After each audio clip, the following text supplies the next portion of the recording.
श्रीमती डिम्पल यादव जी।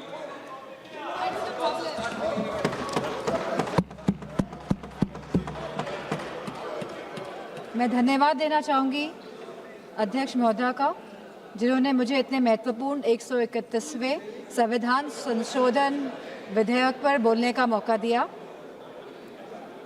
सबसे पहली बात जो मैं रखना चाहूँगी, जो सत्ता पक्ष है वो जिस तरह की भूमिका बना रहा है कि विपक्ष लोग आरक्षण के साथ नहीं है, महिलाओं के आरक्षण के साथ नहीं है, जिस तरह की भ्रांति और भ्रम फैलाने का काम कर रही है सत्ता पक्ष के लोग, तो मैं उन लोगों से कहना चाहूँगी कि 2023 में जब नारी शक्ति वंदन अधिनियम बिल पास हुआ था तो पक्ष और पूरा विपक्ष एक साथ होकर इस बिल को हम लोगों ने पास कराया था और इस सर्वसहमति के साथ पास हुआ था। लेकिन जो ये अब संशोधन लाया जा रहा है, तो आखिरकार सरकार क्या चाहती है? क्या सरकार वाकई में महिलाओं का सशक्तिकरण चाहती है, या इस विधेयक को लाकर, इस संशोधन को लाकर वो खुद के सशक्तिकरण के तरफ काम कर रही है? जब 2023 में विधेयक आया था तब स्पष्ट रूप से लिखा गया था कि जनगणना होगी और समाजवादी पार्टी का ये पक्ष था कि जातिगत जनगणना हो। और कल होम मिनिस्टर साहब ने भी ये बात कही है कि जनगणना कराएंगे, अभी वो घरों की गिनती कर रहे हैं, पिछले 3 सालों में खाली वो घरों की गिनती कर पाए हैं। तो जनगणना होगी, जातिगत जनगणना होगी, उसके बाद परिसीमन होगा और आरक्षण लागू होगा। तो सभी लोग इस बात से सहमत थे। लेकिन 2024 में जब भारतीय जनता पार्टी की सरकार आई और पूर्ण बहुमत की सरकार नहीं पा पाई, सहयोगों के साथ लाई गई ये सरकार, तो जब ये सरकार आई तो 2024 में ही आपने जनगणना क्यों नहीं शुरू कराई? हमारा सवाल ये है। आपने लगभग 2.5 साल निकाल दिए, आपने जनगणना नहीं कराई, क्योंकि अगर जनगणना हो जाती तो आज हम परिसीमन की स्टेज में होते और आरक्षण 2029 तक लागू हो जाता। लेकिन आपकी मंशा ही नहीं थी कि 2029 पे महिलाएं आए और इस सदन में बैठे।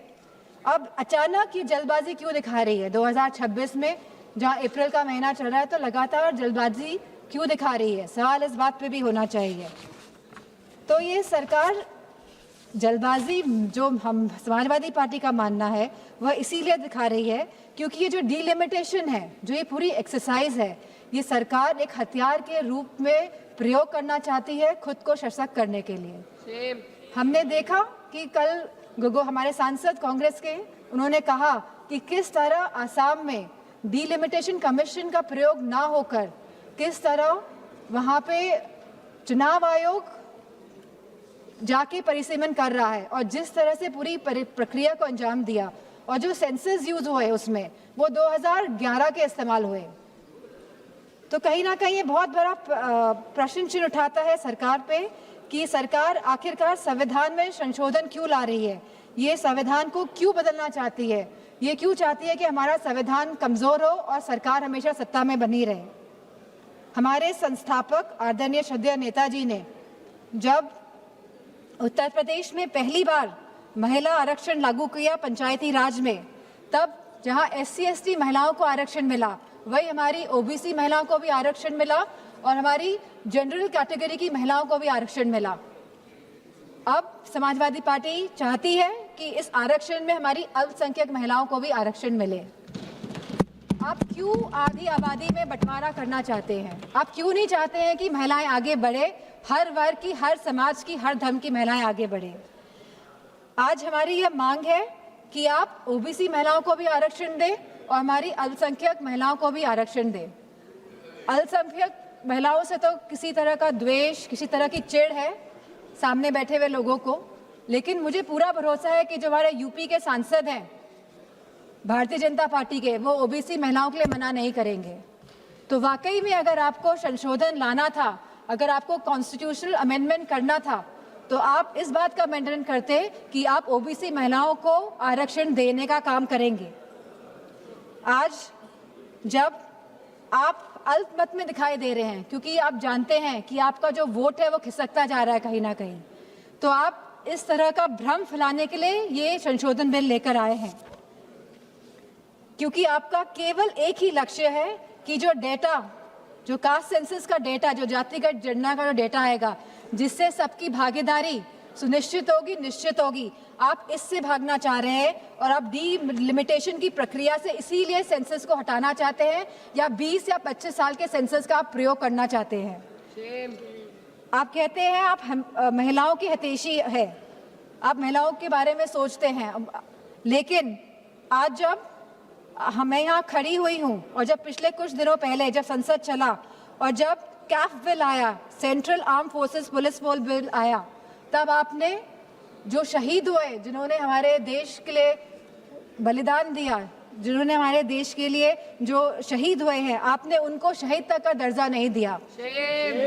आपने उन शहीदों की महिलाओं के बारे में, उनके बच्चों के बारे में नहीं सोचा। आज जब ये आप विधेयक लेके आ रहे हैं तो हमारी मांग है कि उन महिलाओं के सम्मान के लिए आप उन शहीद जनों को, शहीद जवानों को शहीद का दर्जा दें और साथ में आप उन्हें पेंशन देने का भी कार्य करें। अब जब महिलाओं की बात हो रही है तो आंगनवाड़ियों को क्यों छोड़ रहे हैं आप आंगनवाड़ियों को भी, जो इतने साल से संघर्ष कर रही है, जो गांव-गांव में संघर्ष कर रही है, आप उनको भी उनका मानदेय बढ़ाने का कार्य करें। जहां आप सब वाकई में चाहते हैं अगर महिलाएं सशक्त बने तो आप उनकी शिक्षा में ध्यान दीजिए। अध्यक्ष महोदय, यूपी में तो गांव-गांव में स्कूल बंद किए जा रहे हैं, प्राइमरी स्कूल्स को बंद किया जा रहा है बिना कुछ सोचे, बिना कुछ समझे। और स्वास्थ्य के जो हालात हैं और जो पोषण की जो व्यवस्था है उत्तर प्रदेश में, मैं समझती हूँ पूरी तरह से उत्तर प्रदेश की व्यवस्था ध्वस्त है। और सुरक्षा और महिलाओं के सम्मान की तो बात क्या ही करी जाए। हमने देखा है जिस तरह हाथरस कांड हुआ, जिस तरह भारतीय जनता पार्टी के जो एमएलए सेगर जी का जो पूरा कांड हुआ, और लगातार जो उत्तराखंड में कांड हुआ, जब हमारे सांसद ने एक कविता कह दी तब तो विपक्ष दल की सब सांसदें खड़ी हो गई, उनका विरोध करने लगी, भरपूर तरीके से इन लोगों ने विरोध किया। लेकिन जब मणिपुर की घटना हुई तो कोई भी भारतीय जनता पार्टी के महिला सांसद खड़ी नहीं हुए। जब उत्तराखंड में 19 साल की लड़की को मार दिया गया, अंकिता भंडारी को, तब भारतीय जनता पार्टी की कोई भी महिला सांसद खड़ी नहीं हुई। पुरुषों से तो हमें उपेक्षा नहीं है, लेकिन कम से कम महिलाओं से तो हम ये उम्मीद करते हैं कि वो एटलीस्ट महिलाओं के लिए तो खड़ी हों।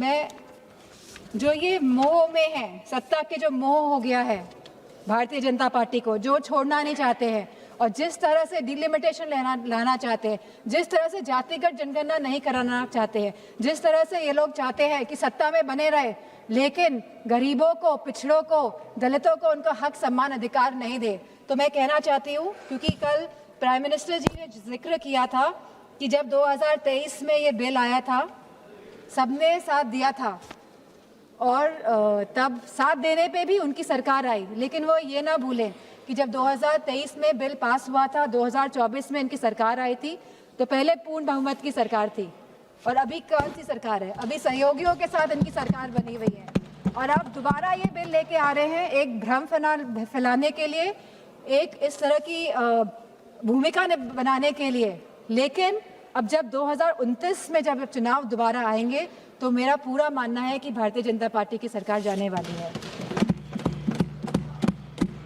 और गारंटी की बात की जा रही थी कल, गारंटी, ये तो समय बताएगा।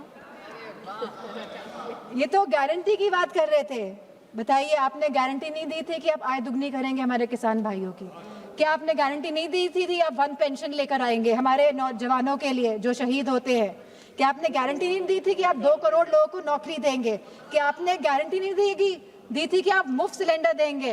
क्या आप यूपी में गारंटी देके नहीं आए थे कि होली और दिवाली में आप महिलाओं को मुफ्त सिलेंडर देने का कार्य करेंगे?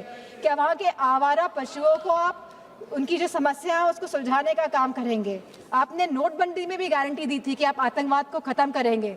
आप सबसे ज्यादा घटनाएं आतंकवाद की अगर हुई हैं तो भारतीय जनता पार्टी की सरकार के समय हुई है। चाहे वो पुलवामा हो, चाहे वो पहलगाम की घटना हो, चाहे वो नक्सलवादियों की घटनाएं हो, सबसे ज्यादा अगर हमारे जवान शहीद हुए हैं तो भारतीय जनता पार्टी के समय में शहीद हुए हैं। नक्सलवाद खत्म हुआ, लेकिन अब शहीदों को शहीद का दर्जा नहीं देंगे, पेंशन नहीं देंगे आप। अब बात करते हैं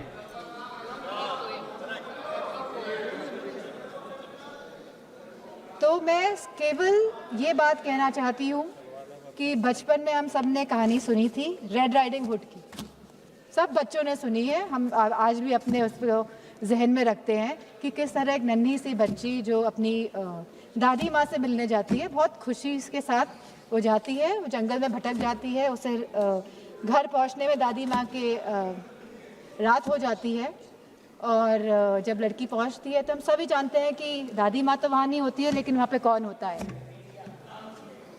तो ये हम सभी जानते हैं। तो ये जो सरकार है, ये डिलिमिटेशन का जो मुखौटा, जो ये आरक्षण का, महिला आरक्षण का जो मुखौटा पहने हुए है कि यह महिलाओं को आरक्षण देने का कार्य करे, लेकिन वाकई में ये डिलिमिटेशन के प्रयोग से अपने आप को सशक्त करने की बात कर रहे हैं। ये चाहते हैं कि सत्ता में बने रहें, ये नहीं चाहते कि जातिगत गणना हो, ये नहीं चाहते कि हमारी दलित, ओबीसी माताओं बहनों को, हमारी अल्पसंख्यक बहनों को आरक्षण मिले, वो आगे बढ़े। इन्हीं शब्दों के साथ मैं अपनी बात को समाप्त करती हूँ। धन्यवाद।